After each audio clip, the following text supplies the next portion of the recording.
अगर कोई दुनिया में समस्या है तो समस्या बस एक ही चीज का है, वो है डिमांड और सप्लाई का। अभिवादन स्वीकार करिए विकास कुमार का। और आज हम लोग बात करेंगे डिमांड एंड सप्लाई की। तो डिमांड एंड सप्लाई थोड़ा सा इकोनॉमिक्स में टेक्निकल टर्म के व्यू में देखा जाता है कि ये टेक्निकल टर्म में देखते हैं, सब बहुत ज़्यादा टेक्निकल नहीं है, जितना आपका सिलेबस में है, बस छोटी छोटी बातें कुछ समझनी है। तो आइए देखते हैं डिमांड एंड सप्लाई। डिमांड कहने का मतलब क्या है, पहले देखिए। डिमांड कहने का मतलब ये है कि कोई भी पर्सन है और वो गुड्स एंड सर्विस परचेज करने के लिए इच्छुक है, बाई करने के लिए क्या है, उसकी डिजायर है, तो उसको हम लोग क्या बोलेंगे, डिमांड। वो डिमांड होगा। सप्लाई का मतलब क्या है, सीधा सीधा जब हम लोग सप्लाई की बात करते हैं तो कोई भी पर्सन है वो गुड्स एंड सर्विस क्या कर रहा है, सेल करने के लिए इच्छुक है, उसका डिजायर है कि हम सेल कर देंगे, उसका अभी हम प्राइस पे बात करेंगे।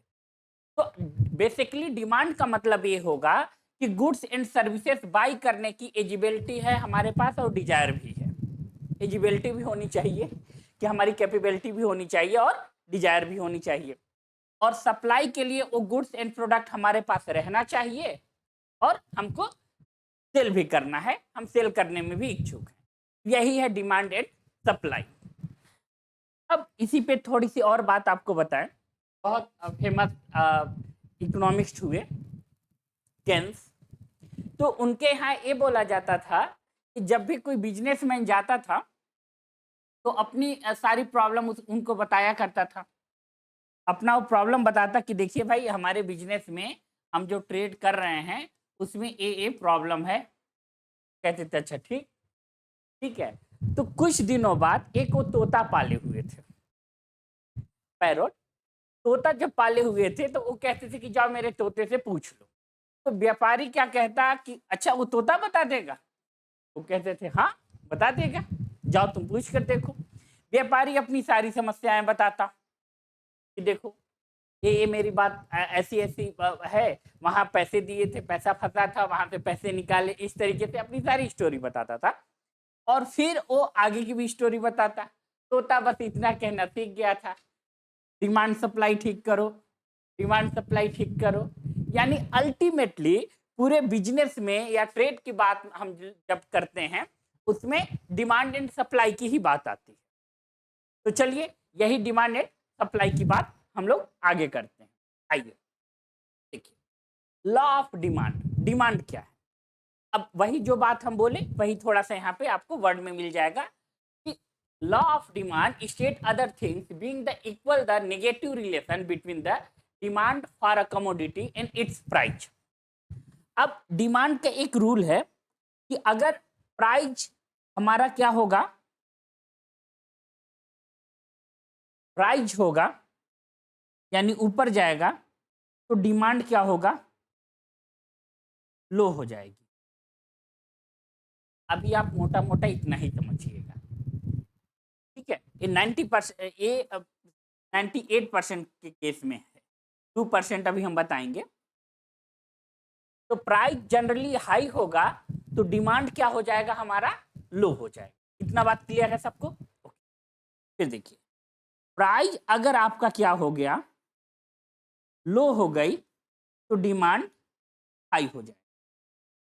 डिमांड क्या होगा, हाई हो जाए, प्राइस लो हो गई। अब कुछ एग्जांपल की बात हम लोग करके देखते हैं। देखिए जनरली वेजिटेबल में दो वेजिटेबल का दाम बहुत फ्लैक्चुएट करता है, वो आपका ओनियन यानी प्याज हो गया और टमाटर हो गया, ठीक है। अगर उसका प्राइस राइज हो जाता है तो डिमांड हम लोग क्या कर देते हैं, लो कर देते हैं। अगर उसका प्राइस लो हो जाता है तो डिमांड क्या कर देते हैं, हाई कर देते हैं। ये इसके लिए परफेक्ट एग्जांपल ये बैठता है जो आपकी जनरल डेली लाइफ में है, जनरल की लाइफ में है। यही बात है, law of demand state other things being equal there is a negative relationship between demand and commodity and its price. तो वो नेगेटिव रिलेशनशिप है कि प्राइस हाई होगा तो डिमांड लो होगा, और प्राइस लो होगा तो डिमांड हाई होगी। ओके, फिर यही बात सेंटेंस में लिखा हुआ है, the function relation between income and consumption expenditure explain. अब थोड़ी सी इसकी भी बात कर ले। इनकम, देखिए बहुत ज्यादा पहले तो एक सीधा सीधा फार्मूला आप हमेशा याद ही रखिएगा, इकोनॉमिक्स में बहुत अच्छे से आपका काम देता है। Income equal to saving plus expenditure या कंजम्पशन, जो भी वर्ड आप लिखना चाहते हैं वो लिख सकते हैं, दोनों। इनकम इक्वल तो ये हमेशा जब भी डिमांड का एक सर्टेन पैरामीटर हम लोग देखेंगे तो वो बहुत ज्यादा डिपेंड करेगा हमारे इनकम पे। अगर हमारी कैपेबिलिटी, ठीक से मेरी बात सुनिएगा, अगर हमारी कैपेबिलिटी बाइक से चलने की है, और बाइक से चलने की कैपेबिलिटी कौन डिसाइड कर रहा है? हमारा इनकम। हमारा इनकम ही तो डिसाइड कर रहा है कि हम बाइक से चलेंगे कि साइकिल से चलेंगे कि पैदल चलेंगे या फोर व्हीलर से चलेंगे। राइट, इतनी बात क्लियर है या नहीं? क्लियर है, ओके।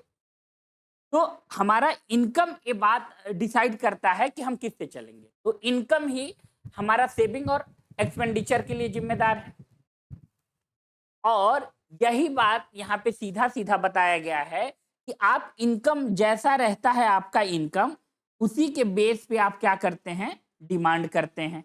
ये रिलेशन है, उसी के बेस पे क्या करते हैं? डिमांड करते हैं। इनकम के बेस पे ही क्या करते हैं? डिमांड करते हैं। इतना बात आप लोगों को क्लियर हुआ या नहीं? पहले आप हमें ये बताइए। इनकम इक्वल टू, ये फार्मूला लिख लीजिएगा, सेविंग प्लस एक्सपेंडिचर या कंजम्पशन। एकदम बात क्लियर है?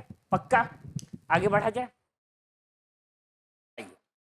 तो थोड़ा सा एक कर्व की भी बात कर ले, डिमांड कर्व की। तो इसमें एक कर्व की भी बात कर लेते हैं। देखिए जो डिमांड कर्व होता है, फिर इस पे आगे होगा। देखिए जनरली हमारा ये क्या है? ये डिमांड कर्व भी पूछा जाता है, बस इतना ही तक है, ज्यादा नहीं है। एसएससी और रेलवे में बस इतना ही तक पूछा जाता है। जनरली हमारा ये क्या होता है? डिमांड है। ये क्या है? डिमांड है। और ये क्या है? हमारा प्राइस है। डिमांड और प्राइस का जो इस तरीके से कर्व होता है, ऐसे चलता है। जो कर्व होता है ये ऐसे चलता है, डिमांड एंड प्राइस का। आप लोग नोट कर लो, और आप लोग इसमें, ठीक है, ओके। इतनी लॉ ऑफ डिमांड की सारी बातें हो गई। अब हम लोग कुछ आगे बढ़ते हैं। ये मांग का नियम हिंदी सेंटेंस में लिखा हुआ है, हम एक बार रीड कर देते हैं। मांग का नियम कहता है कि अन्य चीजों के समान होने पर किसी वस्तु की मांग और उसकी कीमत के बीच में नकारात्मक संबंध होता है, इनवर्सली प्रोपोर्शनल होता है। दूसरे शब्दों में, जब वस्तु की कीमत बढ़ती है तो उसका मांग कम हो जाता है। जैसे हम बोले आपको कि वस्तु की कीमत यानी गुड्स का प्राइस क्या होगा? राइज होगा। गुड्स का प्राइस क्या होगा? राइज होगा। तो उसकी डिमांड जो होगी वो क्या हो जाएगा? कम हो जाएगा। यानी मांग जो होगा वो क्या हो जाएगा? कम हो जाएगा। ठीक है। और जब वस्तु की कीमत घटती है तो अन्य कारक के समान उन रहने पर उसका मांग बढ़ जाता है आय के लिए। वही बात यहाँ भी, income equal to expenditure plus saving यहाँ भी होगा। ठीक है, आई इक्वल टू, लिख देते हैं, आई इक्वल टू बचत प्लस खर्च, लिख लीजिए। इतना ही हिंदी से अभी काम चलाइए। ठीक है, इतना ही होता है। ओके, अब आप लोगों को क्लियर है? बहुत ज्यादा नहीं, बहुत टेक्निकल टर्म नहीं होता है यार, बहुत सिंपल सी बात है, आराम से एकदम पढ़ा जा सकता है। ठीक है, अब यहाँ देखिए, परफेक्ट इलास्टिसिटी नहीं है, पहले अब सप्लाई की भी बात करते हैं। चलिए आइए अब सप्लाई की भी बात कर लें। पहले मांग डिमांड है, तो हम लोग सप्लाई की भी बात करेंगे। नहीं दिया है क्या? चलिए आइए सप्लाई की, मगर हम लोग बात जरूर करेंगे। सप्लाई की बात हम लोग व्हाइट बोर्ड पे आके भलाई कर लें, मगर हम लोग सप्लाई की बात करेंगे जरूर। Okay,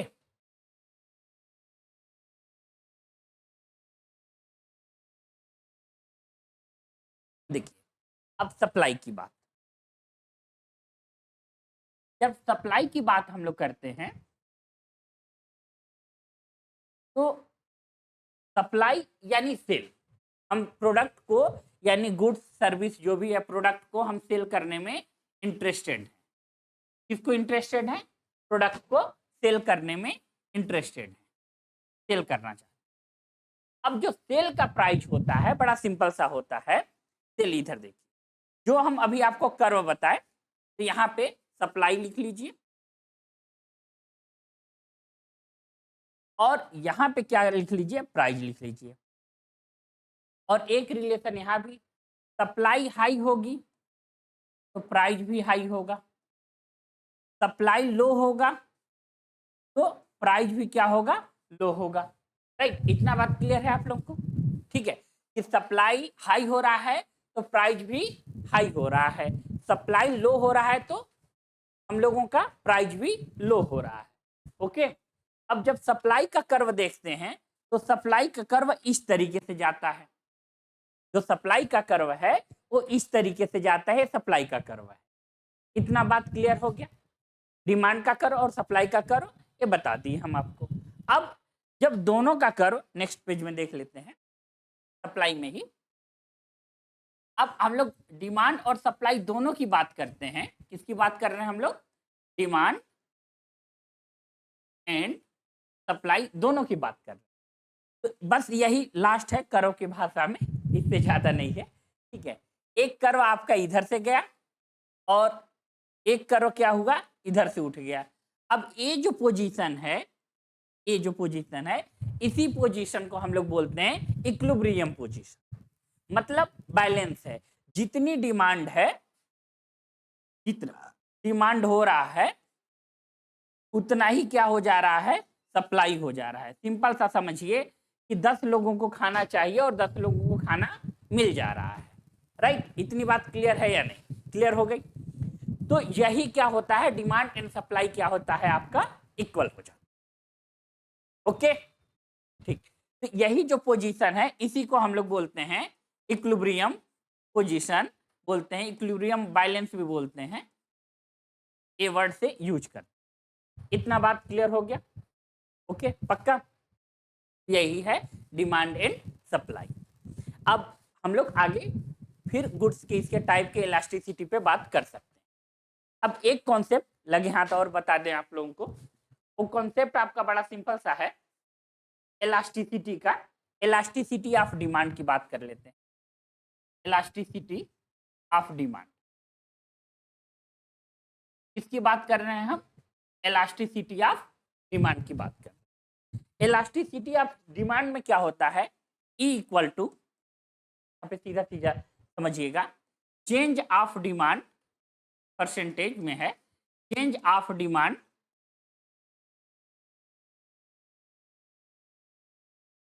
upon change of price, change of price. ये बात एकदम क्लियर है। ओके, इतनी बात क्लियर है कि नहीं?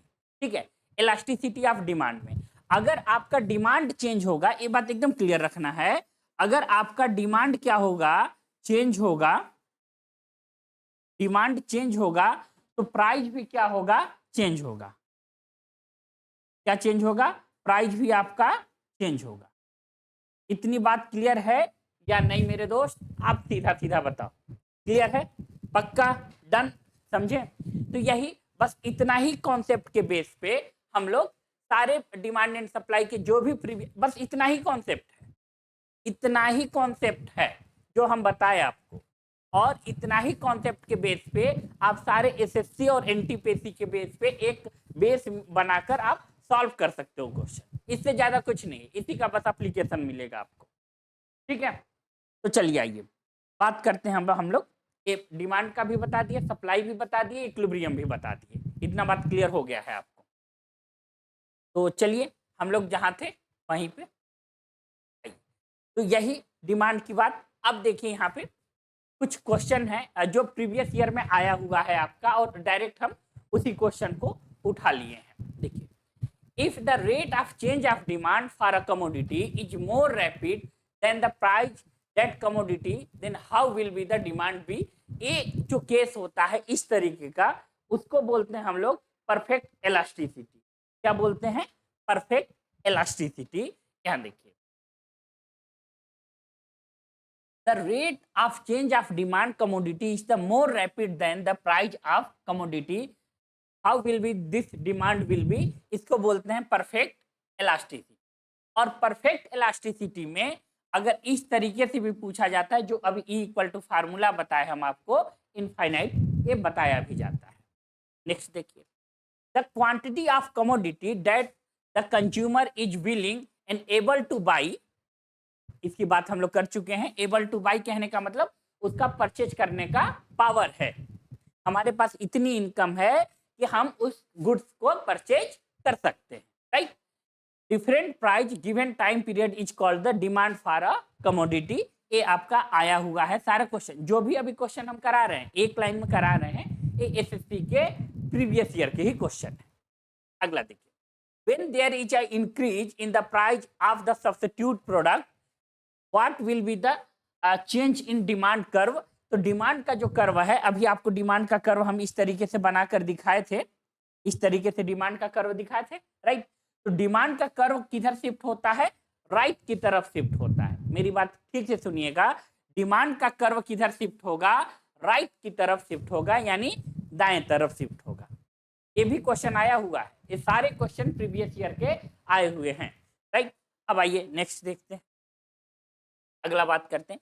यही सारी बातें यहाँ पे हिंदी में है, और हिंदी ये ट्रांसलेट किया गया है, तो आपको शायद प्योर इकोनॉमिक्स वाले टर्म न मिले, तो माफ करिएगा, ठीक है, क्योंकि ट्रांसलेट किया हुआ है।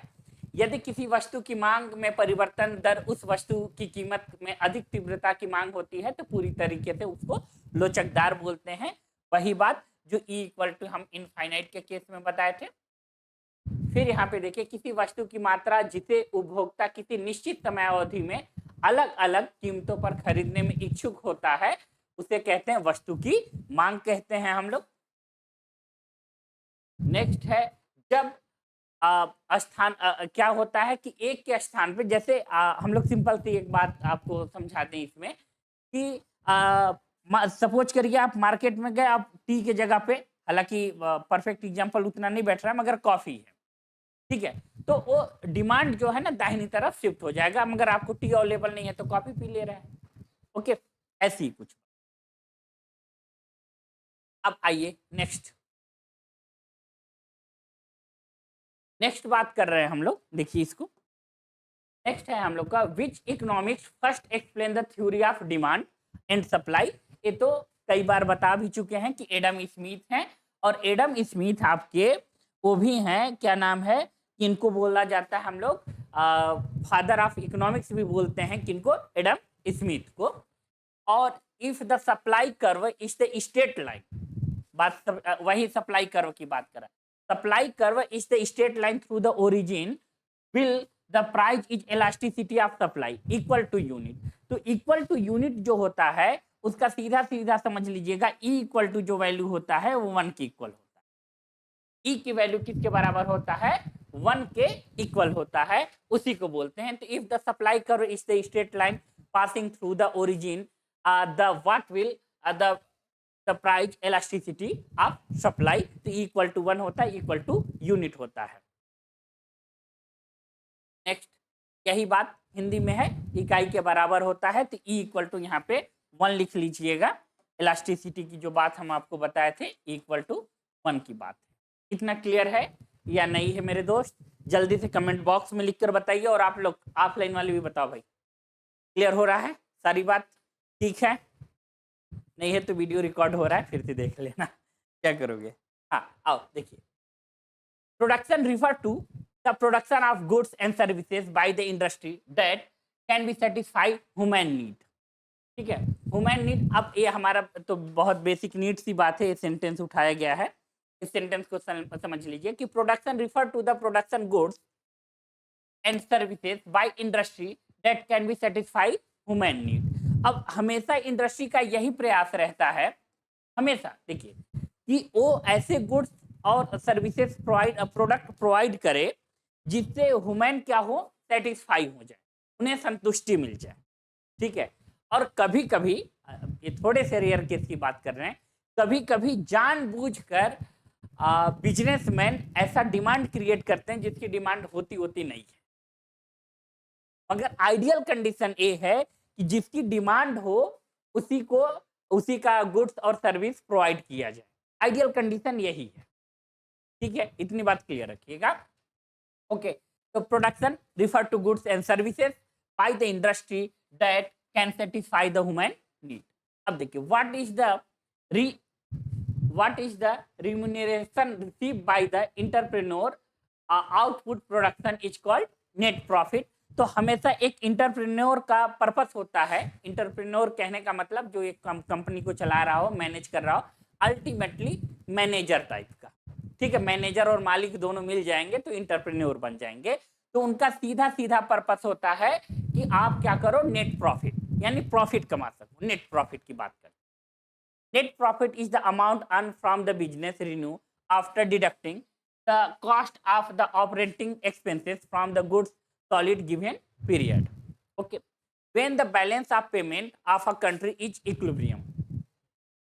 अब देखिए, when the demand of the domestic money is equal to the supply money, हमेशा इसकी बात करते हैं हम लोग कि यहाँ पे पेमेंट हम लोग इक्विलिब्रियम, यहाँ पे भी कि demand of domestic money and equal to supply money. थोड़ा सा इसके बारे में हम एक्सप्लेन कर देते हैं। When is the balance of the payment country is equilibrium. अब ये थोड़ा सा करेंसी के बारे में आ गया है, थोड़ा सा एक्सप्लेन कर लेते हैं। हालांकि एक अलग से टॉपिक होता है, मगर प्रीवियस ईयर में आया हुआ है तो हम एक्सप्लेन कर देते। देखिए, करेंसी कहने का मतलब क्या है। करेंसी या आपके पास मनी है, तो मनी कहने का मतलब क्या है, ये आप हमें थोड़ा सा एक्सप्लेन करके बोलो, जल्दी बताओ। मनी कहने का मीनिंग क्या है, आप लोग भी। सीधी सी बात है सर, गुड ऑफ एक्सचेंज। अब goods and service exchange medium है। गुड्स एंड सर्विस एक्सचेंज को हम लोग क्या बोलेंगे, हम लोग बोलेंगे करेंसी। इतनी बात क्लियर है कि नहीं। When the demand and domestic money is equal to its supply. Okay, इतनी बात क्लियर है, पक्का। ओके, तो अब देखिए, जब भी अब मनी का थोड़ा सा, मनी की मनी और वैल्यू में हम एक और टर्म बात करेंगे कि मनी क्या है, वैल्यू क्या है, इसमें भी थोड़ी सी बात। देखिए, एक्चुअली मनी में जो नंबर लिखा हुआ है और जो उसकी वैल्यू है, ये दोनों अलग अलग चीजें हो। मनी में जो नंबर लिखा हुआ है और वो उसका वैल्यू है, ये दोनों अलग अलग चीजें। कुछ हम समझाने का प्रयास करते हैं, फिर आ जाते हैं। एक्चुअली ये सेंटेंस ही इतना बड़ा एक्सप्लेनेशन लिया हुआ है कि हमें एक्सप्लेन करना पड़ेगा। जैसे आप सपोज करिए कि 2020 में चले आइए और मार्केट में गए और 20 रुपए लेकर गए, और आप क्या किए कि 1 kg शुगर ऑब्टेन कर लिए, वहां से परचेज कर लिए, बाई कर लिए। भाई, इतना बात क्लियर है। 2020 का केस है कि 20 रुपए में 1 kg आपको शुगर मिल गया। अभी हम लोग क्या चल रहा है, 2025, राइट। अभी आप जाएंगे तो लगभग 50 रुपए के आसपास 1 kg का दाम है। लगभग 50 रुपए में 1 kg आपको शुगर मिलेगा, चीनी मिलेगा। इतनी बात क्लियर है कि नहीं, इतनी बात क्लियर है कि नहीं, शुगर क्या होगा, मिलेगा। अब देखिए, यहाँ पे 20 रुपए में, मेरी बात ठीक से समझिएगा, यहाँ पे 20 रुपए में 20 रुपए में 1 kg शुगर मिल जाता था, यहाँ पे 50 रुपए में 1 किलो मिल रहा है। तो नंबर तो बढ़ गए मगर वैल्यू कम हो गया। मेरी बात ठीक से सुनिए, नंबर तो बढ़ गया मगर वैल्यू क्या हो गया, कम हो गया। रुपए की वैल्यू, करेंसी की वैल्यू कम। इतनी बात क्लियर है, ठीक। तो वैल्यू और पक्का क्लियर हो गया ना कि यहाँ नंबर तो क्या हुआ बढ़ा मगर वैल्यू कम हो गया। सर पहले अगर लेकर जाते अगर 50 रुपए तो 2.5 kg का चीनी 2.5 kg चीनी मिल जाता, मगर अब क्या है कि 50 रुपए में 1 ही kg चीनी मिल रहा है 2025 में। इसका मतलब ये है कि मनी की वैल्यू घट गई, मनी की वैल्यू घट गई, नंबर बढ़ गया सर। बात क्लियर है? ओके, इतना पक्का? आप लोग स्क्रीनशॉट ले लो फिर बात करें आगे। अब यही बात यहाँ पे है कि domestic money is equal to supply. अब देखिए यहाँ पे ये आरबीआई का, भारतीय रिजर्व बैंक की जिम्मेदारी होती है कि मार्केट में अगर बहुत ज्यादा मनी सर्कुलेट होने लगा, मनी फ्लो होने लगा, तो उसकी वैल्यू क्या हो जाएगी? डिक्लाइन कर जाएगी। उसकी वैल्यू क्या होगा? डिक्लाइन कर जाएगी। मनी की वैल्यू डिक्लाइन कर जाएगी।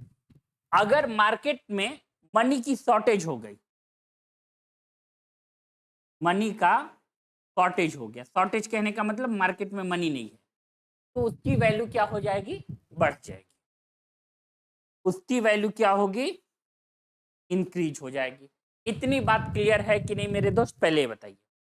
अगर मनी बहुत ज्यादा प्रिंट करके मार्केट में दे दिया गया तो मनी की वैल्यू गिर जाएगी। कहने का मतलब आप 100 रुपए लेके जाओगे, 1 kg आलू लेकर आओगे और शॉर्टेज हो गई तो 10 रुपए में 1 kg मिलने लगेगा, 1 रुपए में 1 kg मिलने लगेगा। बात क्लियर कुछ हो रहा है? तो मनी का शॉर्टेज होता है तो उसकी वैल्यू बढ़ जाती है। अब हमेशा इस चीज का आरबीआई यानी रिजर्व बैंक ऑफ इंडिया, ऐसे इंस्टीट्यूशन यहाँ जैसे इंडिया में की बात कर रहे हैं तो रिजर्व बैंक इंडिया बाहर के भी इंस्टीट्यूशन से जो होते हैं इस चीज का बेसिकली बहुत ध्यान देते हैं कि when demand of domestic money is equal to the supply, उसका इक्विलिब्रियम बना रहे, मनी का इक्विलिब्रियम क्या हो? बना रहे। इतनी बात क्लियर है या नहीं?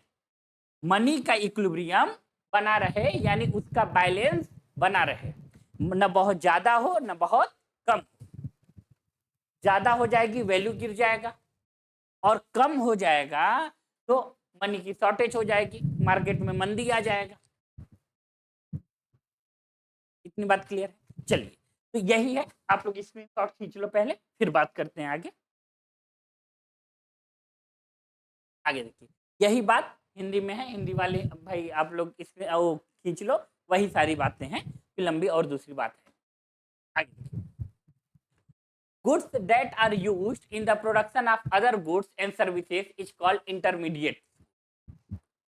ठीक है, कि यहाँ पे क्या कर रहे हैं हम लोग? फॉर एग्जाम्पल ये देख लीजिए कि goods that used the production of other goods and services are called the intermediate goods। Example, a carpenter uses the wood, foam, cloth, spring, electricity, etc. to the make a sofa, a seat। All things are called the intermediate goods है। ये सारे goods जो हैं intermediate goods बोले जाते हैं। और देखिए, what is the income elasticity demand is respect to inferior goods। अब थोड़ी सी बात तो होनी चाहिए, ये inferior goods होता क्या है? ये inferior goods होता क्या है? ठीक है, देखिए इंफीरियर गुड्स क्या होता है? जो कंज्यूमर होते हैं जिनके पास लो डिमांड होती है, लो डिमांड होती है, वो क्या होता है? उस पे हमेशा क्या होता है? नेगेटिव इंपैक्ट पड़ता है। इंफीरियर गुड्स पे नेगेटिव इंपैक्ट पड़ता है, आपका इलास्टिसिटी किसी तरीके से हो, तो यही होता है आपका इंफीरियर गुड्स। जैसे वेजिटेबल ऑयल फॉर एग्जांपल में इंफीरियर गुड्स का है, वेजिटेबल ऑयल, सॉल्ट, नमक। अब देखिए इसमें बहुत ज़्यादा चेंजेज आ जाए या ना आए तो बहुत ज़्यादा फर्क नहीं पड़ता। ओके, अब आइए आगे नेक्स्ट। ये हिंदी में है तो आप लोगों के लिए रीड कर देते हैं। वे वस्तुएं जो अन्य वस्तुओं और सेवाओं के उत्पादन में उपयोग की जाती हैं उसे क्या कहते हैं? मध्यवर्ती वस्तुएं कहते हैं। एग्जाम्पल के लिए एक बढ़ई सोफा सेट बनाने के लिए लकड़ी, फोम, कपड़ा, स्प्रिंग, बिजली आदि का उपयोग करता है और इन सभी चीजों को मध्यवर्ती वस्तुएं बोलते हैं। निम्न स्तर वस्तुओं का संबंध मांग की आय के लोच से क्या है, तो ऋणात्मक होता है। उसमें बहुत ज्यादा इनकम बढ़ जाने पे आप सॉल्ट बहुत ज्यादा नहीं खाने लगोगे। हाँ, एक कर लोगे कि अगर साइकिल से चलते थे तो बाइक से चलने लगोगे, बाइक से चलते थे तो कार से चलने लगोगे। इस पे इम्पैक्ट, आपकी लिविंग स्टैंडर्ड पे इम्पैक्ट आएगा। मेरी बात ठीक से सुनिएगा, आपके लिविंग स्टैंडर्ड पे इम्पैक्ट आएगा। मगर ऐसे बहुत सारे गुड्स होंगे जो कि जनरली आप नमक अगर एक चुटकी खाते हो तो कम ही कर सोगे, मतलब उतना ही लोगे जितना उसकी रिक्वायरमेंट है। Next, the curve which the product which is the seller want to sell the satisfy the price level is called the supply curve। तो सप्लाई कर्व इसके बारे में हम बताए थे, डायरेक्ट क्वेश्चन आपके एसएससी में ये सेंटेंस ही देकर आ गया था। और अभी सप्लाई कर्व भी आपको पीछे बताया कि सप्लाई कर्व कैसा होता है। What does the function relation between of the cross demand and represent relation between the demand and price of related goods। ये भी आपको बताए थे कि डिमांड अगर जनरली यही होता है कि डिमांड बढ़ेगी तो क्या होगा, प्राइस राइज हो जाएगा, और डिमांड घटेगी तो प्राइस क्या होगा, लो हो जाएगा। ओके, आगे फिर क्या है, व्हाट इज द कुंजेट curve inverted the shape of inequality of the economic growth, इनके बारे में थोड़ा सा बताते हैं। ये बहुत अच्छे इकोनॉमिक्स हुए कुंजेट कर्व, इनका बहुत फेमस है यू शेप से, इस तरीके से इन्होंने कर्व दिया था यू शेप से। ठीक है, ये इंडस्ट्रियलाइजेशन है,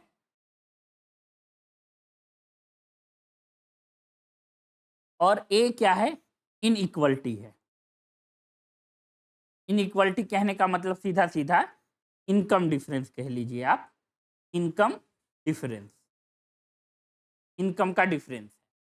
अब ये क्या कहते हैं कि जब भी सोसाइटी में, मेरी बात फिर से सुनिएगा, जब भी सोसाइटी में टेक्नोलॉजी आएगा तो लोगों के बीच का जो इनकम होगा वो पहले बहुत तेजी से डिफरेंसेस आएंगे।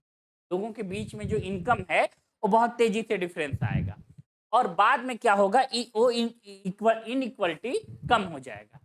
थोड़ा सा और एग्जांपल देकर बात करें, जैसे बात करते हैं, टेक्नोलॉजी डेवलप हुआ, अभी कुछ यूट्यूबर या जो कोचिंग ही पढ़ा रहे हैं वो कई लाख करोड़ रुपए कमा रहे हैं, कई लाख करोड़ रुपए कमा रहे हैं। और जो टेक्नोलॉजी से नहीं जुड़ा हुआ है वो 100-200 रुपए ही कमा रहा है, वो 100-200 रुपए ही कमा रहा है।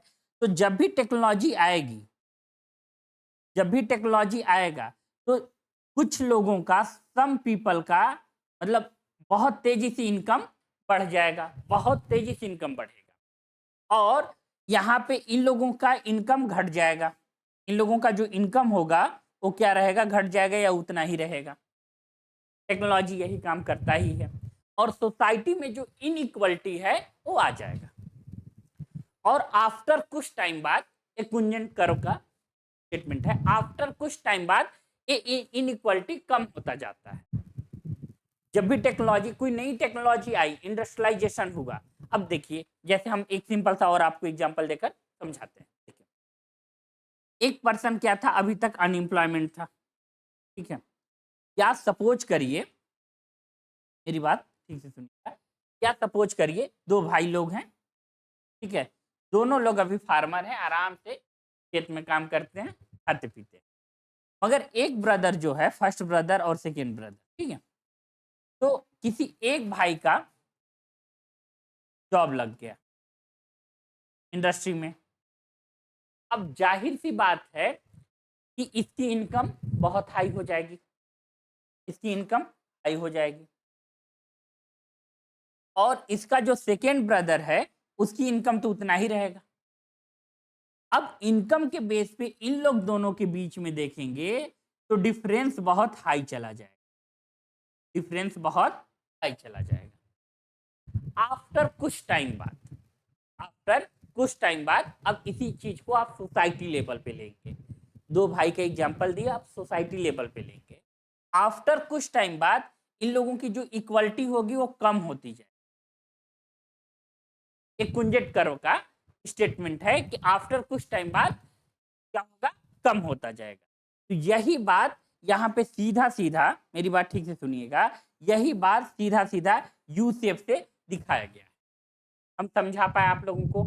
ऑफलाइन वाले आप तो समझ गए ना, ठीक है, कि टेक्नोलॉजी या इंडस्ट्रियलाइजेशन जब भी होगा तो सोसाइटी में इनइक्वलिटी बढ़ जाएगी। सोसाइटी में क्या होगा? इनइक्वलिटी बढ़ जाएगी। इतना बात क्लियर है? ओके, आफ्टर कुछ टाइम बाद इनइक्वलिटी का डिफरेंस कम होता जाएगा। जैसे शुरू शुरू मोबाइल आया तो कुछ ही लोगों के पास था, मगर अब मोबाइल का देखेंगे कम्युनिकेशन तो बहुत लोगों के पास हो गया। पहले मोबाइल बहुत प्राइजराइज था, 2008-10 में मोबाइल बहुत सारे फीचर्स के साथ 30-40 हजार के आते थे। आज 2025 चल रहा है, 2025, बहुत फीचर, अच्छे फीचर 8,000 के हो जाएंगे, जबकि मनी की वैल्यू उस समय से तो घट गई। यही बात उन्होंने समझाया है। कुंजट करो, ये नोबेल प्राइज पाए हुए पर्सन है, याद रखिएगा, आपके एग्जाम में आया होगा। क्लियर हो गया बात? पक्का? ओके, आगे देखिए। Demand of elasticity measure the responsible demand for a commodity change the price of the commodity. तो वही बात है कि प्राइस चेंज होगा तो डिमांड भी चेंज हो जाएगा। इतना बात क्लियर है आप लोगों को या नहीं? क्लियर हो गया? नेक्स्ट, यही बात हिंदी में, वह वक्र उन उत्पादों को दर्शाता है जिन्हें विक्रेता निर्दिष्ट मूल्य स्तर पर बेचना चाहता आपूर्ति का कहलाता है। क्रॉस डिमांड कार्यात्मक संबंध दर्शाता है। और कुंजन करों के बारे में बताए ही थे, और यहाँ पे देखिए यू शेप का आकार होता है जो आय की असमानता और आर्थिक विकास को बताता है कि आय में यानी इनकम में आपस का डिफरेंस हो जाता है, इनकम में आपस में डिफरेंस हो जाता है और आर्थिक विकास भी होता है। अभी का एग्जाम्पल ले लेंगे तो अभी करंट की एग्जाम्पल बता रहे हैं जो आपका करंट अफेयर्स में भी काम दे देगा, कि अभी हम लोग 4 ट्रिलियन तो क्रॉस हो गए, जापान को छोड़कर चौथी अर्थव्यवस्था बन गए, पहला चीज। मगर सोसाइटी में अनएम्प्लॉयमेंट रेट बहुत हाई है।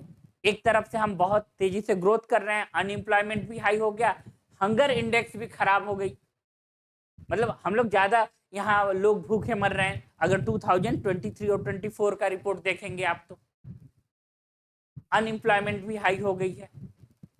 तो यही बात को ये सीधा सीधा कुंजन कर्व समझाते हैं कि आय में असमानता आ जाती है और आर्थिक विकास भी होता है। मांग लोच की प्रतिक्रियाशीलता को बताता है, उस वस्तु को मूल्य में परिवर्तन आता है। इतनी बात क्लियर हुई आप सबको या नहीं? पहले आप ये बताओ, क्लियर हो गया? आगे बढ़े? पक्का? डन? डन। ओके, देखिए नेक्स्ट, देखिए the law of demand state when the demand for a commodity is the high what will the effect, इस जगह इफेक्ट है, what will the effect on the price of commodity. तो यहाँ पे क्या होगा? Price of commodity will be increases. आप देख रहे हैं ना, वही कॉन्सेप्ट बार बार घुमा घुमा के कौन कि प्राइस राइज होगा तो क्या होगा। इसीलिए हम आपको बोले थे कि बिगिनिंग टाइम जो हम कॉन्सेप्ट आपको बता दिए उसी के बेस पे सब धीरे धीरे एक्सप्लेन हो जाते हैं, उसी के बेस पे सारे क्वेश्चन आ जाएंगे, बस उतना ही concept. The price is the commodity will be increases. Okay, अब आगे देखिए, when the average of cost of production fall, what will the effect on the marginal cost of production less than the average? Average क्या होता है? Less than होता है, less than the average। इतनी बात क्लियर हो गए? ओके, नेक्स्ट आइए, नेक्स्ट की बात करते हैं। मांग का नियम ये कहता है कि जब किसी वस्तु में की मांग अधिक होती है तो उसका प्राइस बढ़ जाता है। वही बात है, ये भी आया हुआ है, वही बात फिर से कि डिमांड बढ़ेगा तो जाहिर सी बात है कि वही चीज हिंदी में है, प्राइस भी राइज हो जाएगी। डिमांड राइज हुआ, प्राइस भी क्या हुआ? राइज हो गया। जब उत्पादन की औसत लागत गिरती है तो उत्पादन की सीमांत लागत पर क्या प्रभाव पड़ेगा? तो औसतन क्या हो जाता है? वो कम हो जाता है, एवरेज में वो कम हो जाता है। इतनी बात सबको क्लियर हो गया? पक्का? Okay, done. आगे अब देखिए अगला question, what happen the decreases in the demand of goods and services increase in supply, the price of the commodity is decreases. Situation समझिएगा, सिचुएशन पहले एक्सप्लेन कर दें फिर मजा आए, ठीक है? कि क्या होगा what is the happen, decreases the demand goods and services increases the supply. Demand क्या हो गया, डिक्रीज हो गया है, डिमांड क्या हो गई, डिक्रीज हो गई, और सप्लाई क्या हो रहा है, इंक्रीज हो रहा है, सप्लाई क्या हो रहा है, इंक्रीज हो रहा है। इतनी बात क्लियर है कि नहीं, पहले देखिए क्वेश्चन में यही बात बोला गया है कि डिमांड डिक्रीज हो रहा है और सप्लाई हाई हो रहा है, प्राइस पर क्या इंपैक्ट पड़ेगा, आप लोग जवाब दोगे, जल्दी से जल्दी जवाब दीजिए, जल्दी से जवाब दीजिए आप लोग।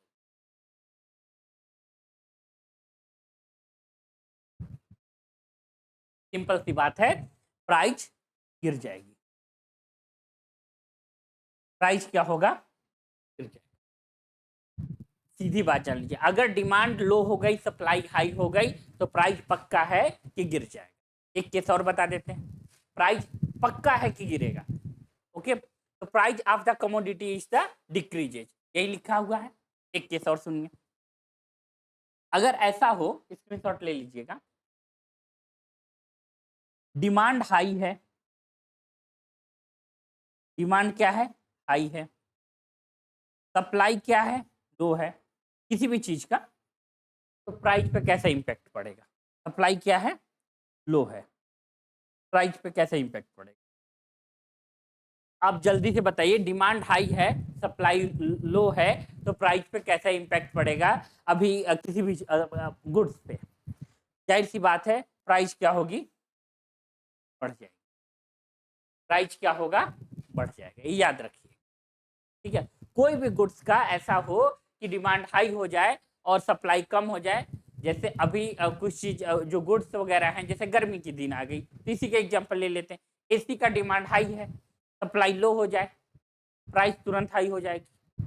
यार हम आपको बताएं एकदम डेली के एग्जांपल, लास्ट 2 साल पहले हम क्या किए थे कि कूलर लेने गए थे, था ऑलरेडी था एक, और एक कूलर लेने गए हम मार्केट में, जो 1 महीना पहले 2500 का देता था, वो कह रहा है हम 4400 का देंगे, 4400 का, पहला बात।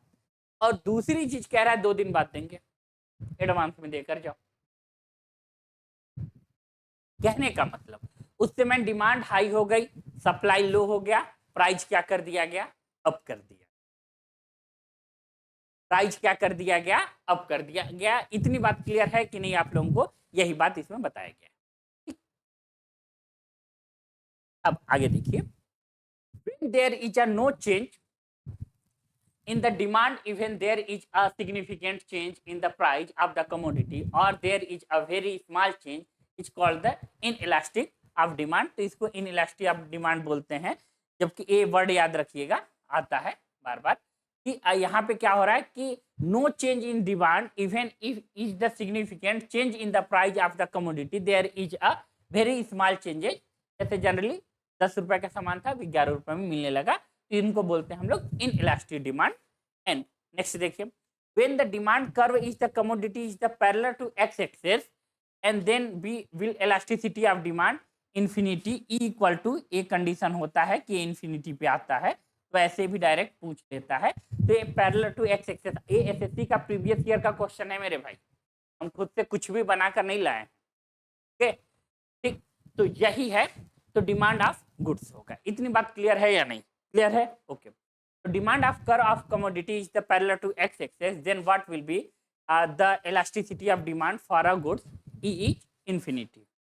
नेक्स्ट नेक्स्ट यही बात हिंदी वर्ड में लिखा हुआ है, क्या होता है जब आपूर्ति की वृद्धि, वस्तुओं और सेवाओं की मांग में कमी हो जाती है, तो वस्तुओं की कीमत कम हो जाती है। वही बात कि सप्लाई हमारा हाई हो गया है, डिमांड लो हो गई है। फिर से मेरी बात सुनिएगा, सप्लाई हाई हो गया है, डिमांड लो हो गई है, तो प्राइस क्या हो जाएगा, लो हो जाएगा, ठीक है। यही बात यहाँ पे बताया गया है। और जब किसी वस्तु के मूल्य में महत्वपूर्ण परिवर्तन होने पर भी मांग में कोई परिवर्तन नहीं होता, और या बहुत कम परिवर्तन होता है, तो उसे आलोचकदार मांग कहते हैं। जब किसी वस्तु का मांग एक्स, ये वाली बात तो हम आपको बता ही दिए थे इंग्लिश में।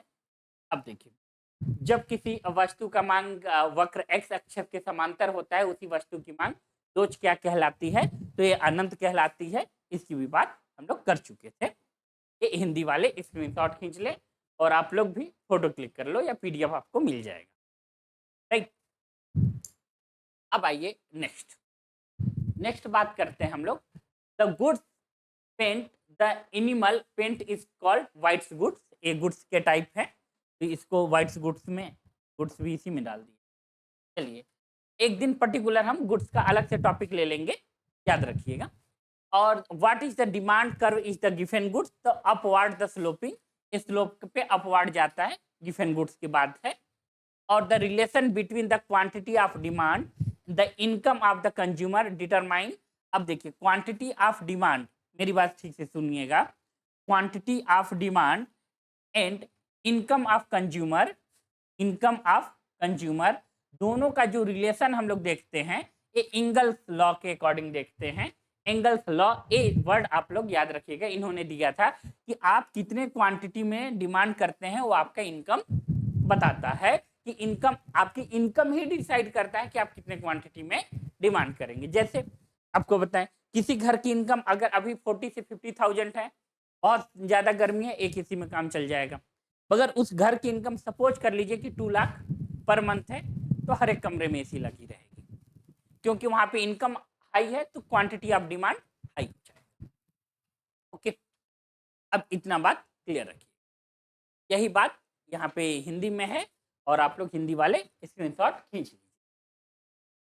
नेक्स्ट देखिए, what is the major of the ratio capital output a commodity, तो the amount of the capital invested per unit of production. मेरी बात फिर से सुनिएगा, the amount of capital invested per unit production, और marginal utility, what will be the total utility maximum होता है। हमेशा मार्जिनल यूटिलिटी जीरो तभी होगा जब टोटल यूटिलिटी का हो, मैक्सिमम हो। यूटिलिटी कहने का मतलब उपयोग में लाने वाले गुड्स, कि हमारा मार्जिनल जीरो हो जाता है जब हम गुड्स को पूरी तरीके से कंज्यूम कर जाते हैं। जैसे आप एक बोतल पानी पिए और पूरा का एक बोतल पानी लिए और पूरा का पूरा पानी पी गए, तो वो उस कंडीशन में हम लोग क्या बोलेंगे, वो टोटल यूटिलिटी मैक्सिमम है। ओके, यही चीज हम लोग इसमें बोलते हैं। अब यहाँ पे देख लीजिए, लास्ट है हम लोगों का, what is the mean of the equilibrium price. तो हम इक्विलिब्रियम प्राइस के बारे में बात करे थे अभी आपको, कि डिमांड और सप्लाई, ये भी देखिए आ गया ना, ठीक है।